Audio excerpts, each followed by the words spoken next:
Throughout the history of the United States of America, African Americans have been through a struggle for over 500 years. Today in 2015, there is still racial tensions among races in America.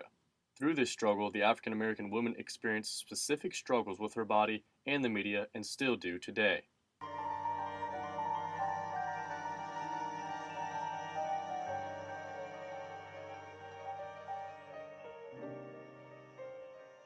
This is Tanya Weidman Davis.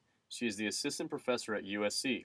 She is a dancer, choreographer, researcher, public speaker, and activist for female and minority groups.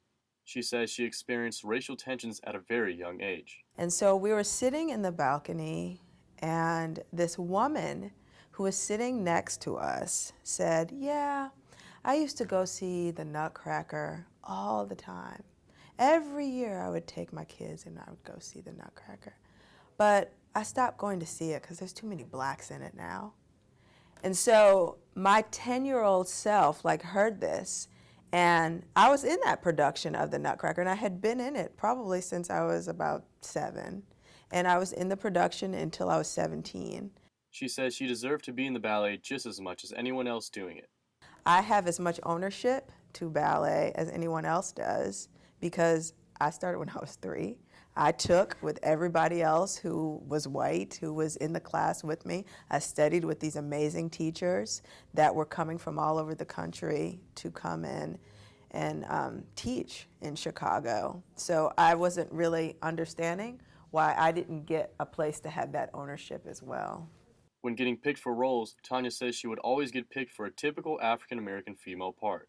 I mean, just in terms of the roles that I was going to be doing, they were constructed in, when I was dancing with Joffrey, the roles that I got were playing the prostitute. I didn't get casted in the so-called ballet roles, even though I had had a whole career where I had done probably a large chunk of the classical and contemporary classical work that these companies were doing it. I was doing that in New York before I even came to these companies. So typecasting, getting to do the Arabian, and that was in Nutcracker every year.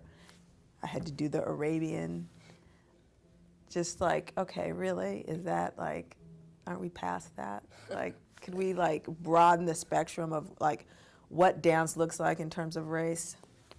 So I was a darker skinned black woman, so I did all of the roles that the darker skinned black women did.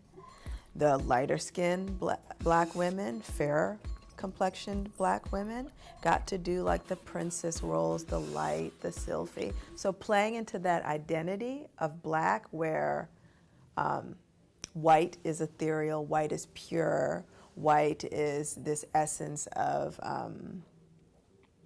nobility, and the closer you are to that white, those were the roles that you got to play. So how did Tanya think entertainment media presented African American women today? I really feel like women of color in general, particularly African American women, are not really invested in a multiple framing of what the black female identity is. It always has to be this brassy woman who is just, media loves that. They love to see the brassy black woman who's angry and who has an issue and who does all this, head rolling and it's got an attitude. There are so many facets and so many personalities of black women, and I just really am confused why that is always the one that gets mediated in television, in movies, in popular culture. Tanya says her life is different from her mother and grandmother, but her grandmother doesn't wear shorts anymore for a certain reason. And it's because she grew up in Mississippi, and she was in the field walking, and this white guy who was taunting her for months caught her in the field as she was walking and started chasing her to try and rape her. And so she had shorts on that day and she ran through the field. And because the field was so grown up, she got slashes and cuts all over her field, all over her legs, running from this man who had been like taunting her for months. Tanya wonders when the white woman will compare herself to African American female bodies instead of the other way around.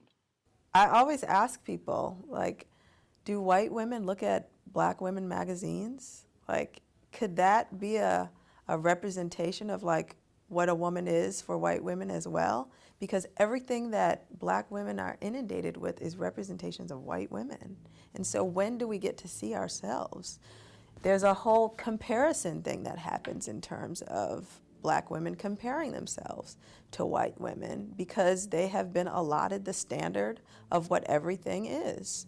Younger African American women will grow up to go through these struggles in media as well, and Kelly Wiley, a young African American woman, feels society is systematic in the way African American women are portrayed. And it's not that I don't think it's intentional, I think it's systematic. I think that, because this is how we've been conditioned to see Cinderella and to see a princess, casting directors are gonna go with what's gonna make the most money and what people wanna see. People, it's jarring, I think, sometimes for the media to see this black princess because that's the way people are gonna talk about it. The black princess is not gonna be, Cinderella. I don't know.